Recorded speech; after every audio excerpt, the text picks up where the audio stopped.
Pada zaman dahulu kala, hiduplah sepasang suami istri di sebuah desa kecil. Mereka memiliki seorang anak perempuan yang telah remaja. Meski telah hidup bahagia, mereka masih mendambakan seorang anak laki-laki. Setiap malam pasangan suami istri ini selalu berdoa kepada Tuhan agar mendapatkan momongan laki-laki. Sampai pada suatu hari, sang istri mengandung seorang bayi. Mereka sangat berharap bayi tersebut berjenis kelamin laki-laki. Setelah kurang lebih 9 bulan, akhirnya sang bayi pun lahir ke dunia. Memang benar jenis kelaminnya adalah laki-laki. Tapi, bayi tersebut memiliki tanduk di kepalanya. Sang ibu pun bersedih. "Ya Tuhan, kenapa kau berikan pada kami seorang anak bertanduk? Apa salah kami selama ini?" ucapnya dalam tangisan.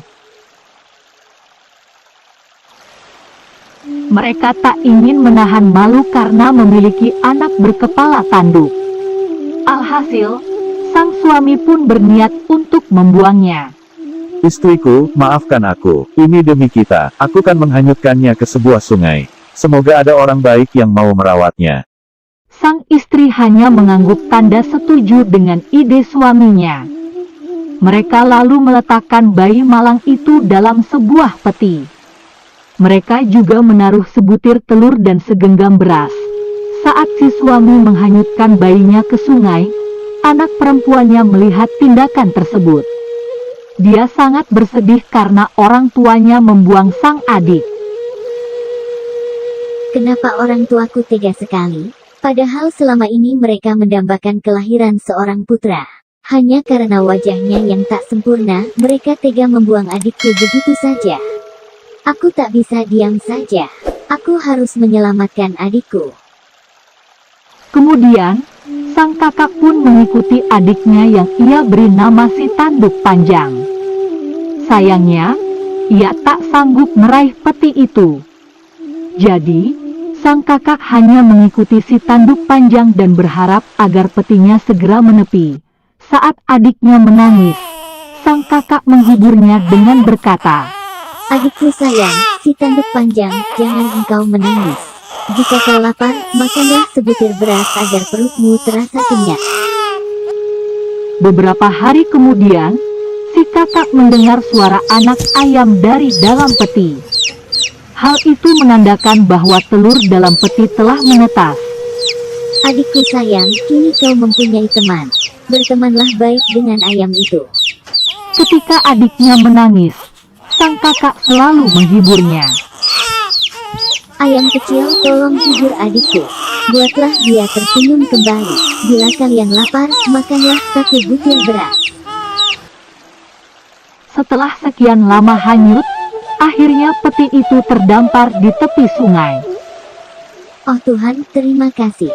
Akhirnya aku bisa membebaskan adikku dari peti ini." Ia lalu membuka peti itu. Betapa terkejut hatinya, karena yang keluar adalah seorang anak tampan yang tak lagi memiliki tanduk. Ia membawa seekor ayam jantan yang hidup bersamanya dalam peti. "Benarkah kau adikku? Kemana perginya tandukmu? Kamu tumbuh sangat baik adikku. Kakak terharu melihatmu tumbuh dengan baik. Maafkan kakak tak sanggup menyelamatkanmu sejak lama." "Ya benar Kak, aku adalah adikmu yang selama ini tinggal dalam peti. Terima kasih karena kakak selalu setia mengikutiku dan menghiburku." Kedua kakak beradik dan seekor ayam jantan ini lalu berjalan menuju suatu desa. Sebelum memasuki sebuah gerbang desa, ada penjaga yang menghalangi mereka. "Hei kalian tak boleh sembarangan masuk ke desa ini. Ada syarat yang harus kalian penuhi terlebih dahulu." "Syarat apa yang harus kami penuhi? Kalau harus membayar, jujur saja kami tak punya uang." "Kalian harus mengadu ayam jantan itu kepada ayam jantan milik penduduk desa.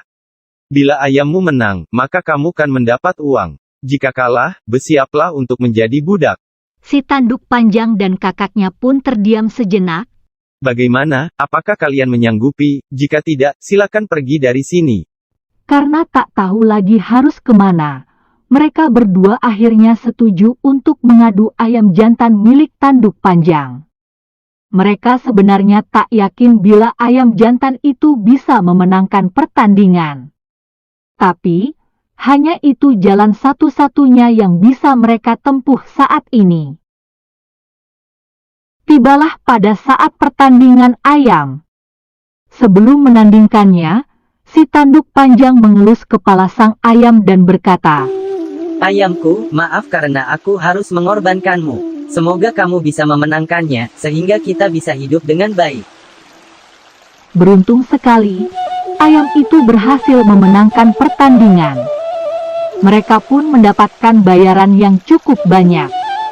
Setelah tinggal lama di desa itu, mereka memutuskan untuk pergi dan pindah ke tempat lain. Anehnya, untuk memasuki desa yang lain, mereka harus menyambung sang ayam.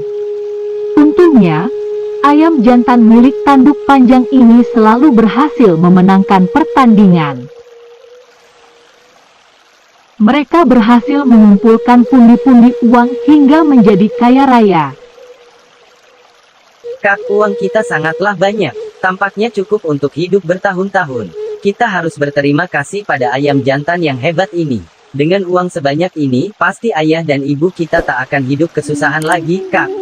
Bagaimana kalau kita pulang saja ke rumah? Adikku, apa kau tak marah pada orang tua yang telah membuangmu? Si tanduk panjang menggelengkan kepalanya.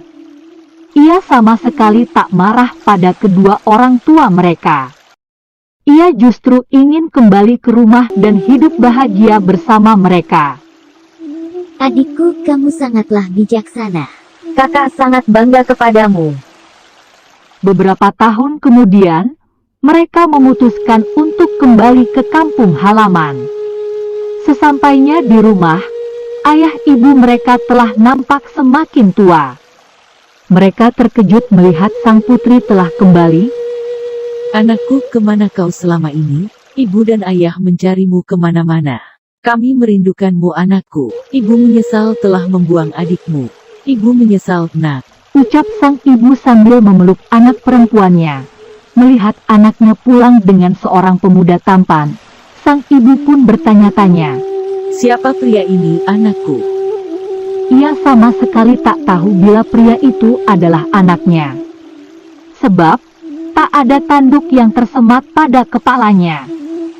Perkenalkan Bu, aku adalah tanduk panjang. Aku adalah anak lelakimu Bu. Selama ini, kakak telah merawatku dengan baik. Benarkah kau anakku? Lantas, kemana perginya tandukmu nak? Ini semua berkat keajaiban dari Tuhan. Tandukku hilang saat aku tumbuh dewasa. Seketika, sang ibu langsung bersujud pada kakinya. Anakku, maafkan aku. Aku tak layak menjadi ibumu. Dengan lapang dada, tanduk panjang memeluk ibunya. Ibu, aku telah memaafkanmu. Aku juga telah memaafkanmu, ayah. Sekarang, marilah kita hidup bersama. Pada akhirnya mereka pun hidup berbahagia.